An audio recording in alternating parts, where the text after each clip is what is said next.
дамытуда сұрақ қоюдың маңызы тақырыбындағы мәселені талқылайтын боламыз. Бүгінгі күні мұғалімдерді сыни тұрғыдан ойлауға үйретуге, қалай көмектесуге болатынын болжай білуі кезек күттірмейтін мәселе болып тұр. Себебі дайын білім беретін, дәстүрлі стильмен оқытатын мұғалімдер сыни тұрғыдан ойлау қабілеттері дамыған оқушыларды қалыптастырғысы келсе, өздерінің де сыни тұрғыдан ойлау қабілеттерін дамыта отырып, жаңашыл идеяларға бет бұру керек. Яғни, мұғалімдердің сыни ойлауын жетілдірмей, оқушының сыни ойлауы қалыптаспайтындығын ескеріп, Выготскийдің әлеуметтік сындарлық тұрғыдан оқыту теориясына сүйеніп, мұғалімдердің өзін-өзін көрсете, таныта білуіне жағдай жасап, оқудағы өзара қарым-қатынастың маңыздылығына мән беру керек. Егер мұғалімдер сабақтарында топтық жұмыстар жүргізу арқылы оқушылардың сыни ойлау дағдысын қалыптастырып, өз ойын, пікірін еркін айтуға мүмкіндік беретіндей жоспарласа, әрине онда тиімді табысты оқуға жетуге болады. Ал топтық жұмыстың ең басты ерекшелігі топ мүшелерінің бірлескен іс-әрекетінде, қарым-қатынасында. Қарым-қатынас дегеніміз өзімізді басқаларға, олардың пікірлеріне, идеяларына, мінез-құлқына, көзқарастарына бейімдеу. Олай болса, адам баласы дүниені танып білу үшін үнемі сұрақ қойып, сол сауалға ойлана отырып, жауап беруге тырысады. Жалпы біз не үшін сұрақ қоямыз? Яғни мұғалім сұрақты қойған кезде, мына оқудағы олқылықтарды анықтау үшін, оқушыларды тақырып бойынша және сындарлы сөйлеуге ынталандыру үшін, келесі сұрақтарға түрткі болу үшін, бағалау үшін, алған ақпаратты түсінуге көмектесу үшін, білімге құштарлықтарын дамытып, зерттеуге ынталандыру үшін қояды. Олай болса, сұрақ қою арқылы мұғалім оқушылардың сыни тұрғыдан ойлауына ықпал етіп, сыни тұрғыдан ойлауға оқушыға көмектесе алады. Сұрақ қою арқылы өзгемен ой бөлісіп пікір алмасуға, өзінің ойына қарсы сыни пікірлердің болатындығына және ол пікірлердің болуына толыққанды құқықтың бар екендігіне көздері жетіп, мына ойлау операцияларының жоғарғы дәрежелерін, олар бізде талдау, жинақтау мен бағалау әрекеттерін жүзеге асырғанда ғана адамның білімі дамиды. Демек, адам өміріндегі маңызды орын алатын сұрақтардың оқыту мен оқу үдерісінде де қызметі зор деп ойлаймын. Сұрақтар сабақтың әр кезеңінде пайдаланылады және де кері байланыстың бірден-бір көрсеткіші болып табылады. Дұрыс қойылған сұрақтар оқушылардың тақырыптарды өз бетімен түсінуіне қол жеткізеді. Ол үшін мұғалімдер қолданылатын жабық және ашық сұрақтардың түрлері бар. Жабық сұрақтар иә жоқ деп қана жауап беруді қажет етеді. Ал сыни ойлау қайталауды ғана қажет ететін жабық сұрақтар арқылы өрбімейді. Бұл жерде оқушы тек еске түсіреді. Мәселен, екі жердегі екі қанша болады деген сұраққа жауап бергенде, оқушы сыни ойламайды. Ол тек білгенін есіне түсіреді. Сократ кезінде былай деп айтқан: ақылсыз адам жауап береді, ал ақылды адам ақиқатты іздейді деген екен.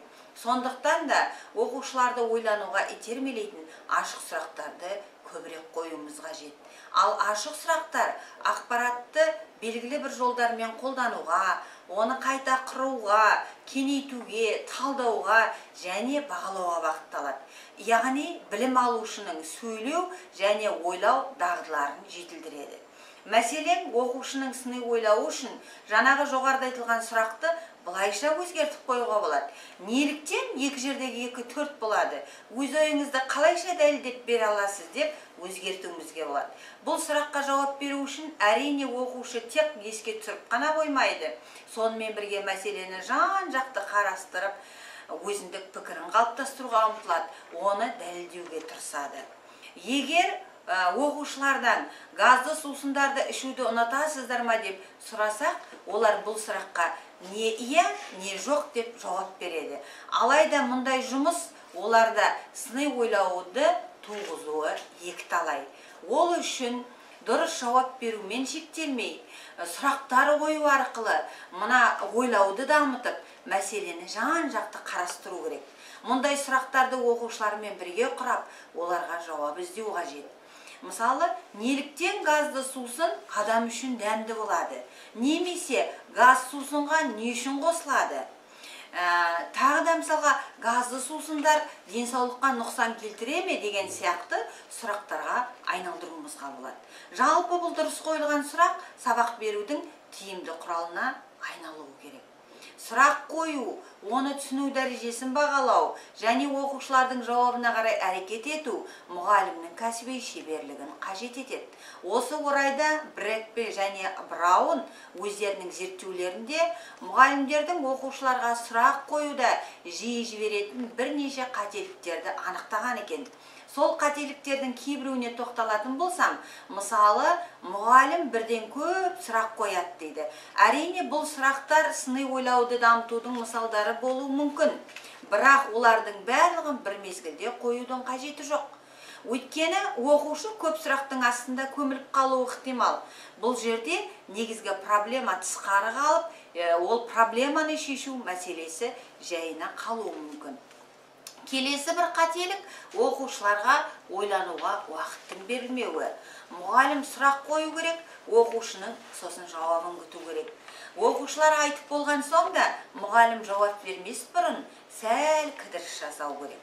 Бұл оқушыларға барынша сыни ойланып дұрыс жауап беруге, немесе басқа оқушылардың өз ойын айтуына мүмкіндік береді. Сұрақ қоя білу қабілетін дамытатын бірнеше тәсілдерге, соның ішінде Блум тимидағына тоқталатын болсам, атақты американдық психолог және педагог Бенджамин Блум таксономиясының негізінде құрылған сұрақтардың жүйелігі заманауи білім беру әлемінде өте белгілі. Бұл Блум тимидағы 6 түрлі сауалдан құралады. Оның біріншісі қарапайым сұрақ. Бұл белгілі бір ақпаратты еске түсіру, сұрау мақсатында қойылатын сауалдың түрі. Бұл сауал түрлерін көбінесе тест өткізгенде, физикалық диктант жазған кезде және тағы басқа сынақ түрлерінде қолдануға болады. Ал анықтау сұрағы бұл кері байланыс жасау мақсатында қойылатын сауалдың түрі. Бұдан кейінгі интерпретациялық сұрақ деген бар, немесе оны түсіндірме сұрақ деп айтаймыз. Бұл сұрақ түрі неге, не үшін деген сұрау арқылы себеп салдарын анықтау үшін қойылады. Тәжірибелік сұрақ ол екі бастан белгілі теория мен тәжірибенің байланысын айқындайды.